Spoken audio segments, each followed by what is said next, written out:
you ever woken up, your heart just pounding from a dream that was so weird you just had to ask yourself, where in the world did that come from? It's this wild, nightly trip we all take into the deepest, strangest parts of our own minds. And, sometimes that world can get pretty scary. Get this, almost 44% of adolescents say they have frightening dreams pretty often. That's a huge number. Welcome to Sleepedia, a corner of the internet dedicated to the science of sleep and circadian rhythms. But it's not just the scary stuff, right? It's those other dreams, the really specific ones. The kind you tell a friend about and their jaw just drops and they go, "No way, I've had that exact same dream." So today, we're going to dive right into that. We're talking about the universal dreams we all seem to have, what science thinks is going on, and what you can actually do about them when they get to be a little too much. Okay, first up, let's go through the greatest hits of our shared dream world. These are the themes that pop up again and again in studies all across the globe. Let's see how many of these sound familiar to you. Oh yeah, the classic anxiety dream. Your heart's beating out of your chest, you're running for your life. Maybe you don't even know what's chasing you, but that terror, it feels 100% real. This is probably the most common one for a reason. You know this one. That sudden, gut-wrenching feeling of just falling. Total loss of control. And it almost always jolts you awake right before you hit the ground, right? So strange. And then there's this one, which is just so viscerally weird. The dream where your teeth are crumbling or just falling right out of your head. A lot of researchers think this one is tied to feeling powerless or stressed out about how other people see you. Ah, yes, this social nightmare. You're back in school, you have a huge final you never studied for, or you're late to a massive presentation, or the all-time classic, you are suddenly horrifyingly naked in public. These dreams are basically a direct line to our biggest fears of being judged. Okay, so this is the real question, isn't it? If our dreams come from our own unique brains, why do they all follow these similar, predictable scripts? Well, it turns out the answer tells us a whole lot about what it means to be human. All right, so scientists have a couple of really compelling theories about this. And what they suggest is that these dreams are way more than just random brain noise. They're actually our minds trying to process our lives and get us ready for the real world. So the first big idea is actually pretty straightforward.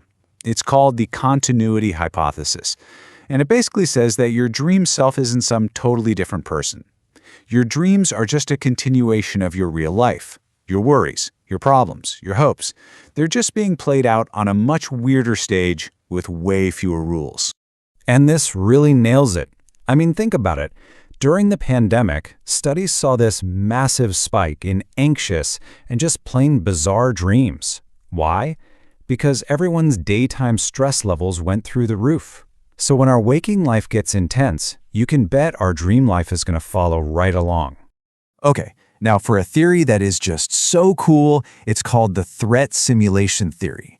And the idea here is that dreaming is actually an ancient survival tool. It's like our brain has this built-in virtual reality simulator, and at night it runs drills for dangerous situations, like being chased or failing socially, so that we're a little more prepared if that stuff ever happens for real. It's your brain's own little training montage.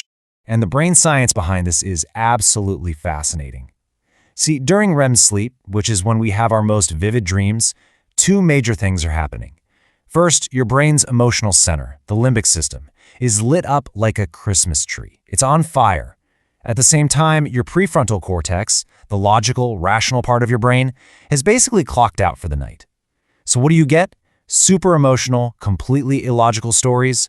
It's literally the perfect recipe for a weird dream. So, look, understanding why this happens is great, but what can you actually do about it when these dreams start to mess with your sleep and your life?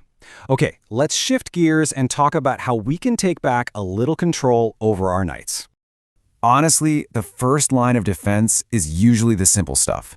Just working on a solid sleep routine, finding ways to manage stress during the day, like a walk or some meditation, and even just jotting down a bad dream to kind of get it out of your head, that can all make a massive difference.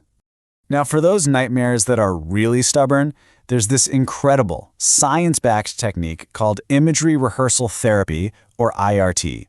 The best way to think about it is you become the director of your own dream. You get to change the script. And it's actually pretty simple. Here's how it works. First, you write down the bad dream in detail. Then, and this is the key part, you rewrite the ending to be something totally different, something positive or even just neutral, anything but scary. Then, for just a few minutes every day, you mentally rehearse that new, better version. And over time, it can actually change the dream you have when you're asleep. You're literally training your brain to take a different path. But of course, it's so important to say this. While these self-help tricks are amazing, you have to know when it's time to call in a professional. If your dreams are constantly wrecking your sleep, if they're causing you serious anxiety when you're awake, or if you think they might be connected to a past trauma, please talk to a therapist or a sleep doctor. You don't have to go through that alone.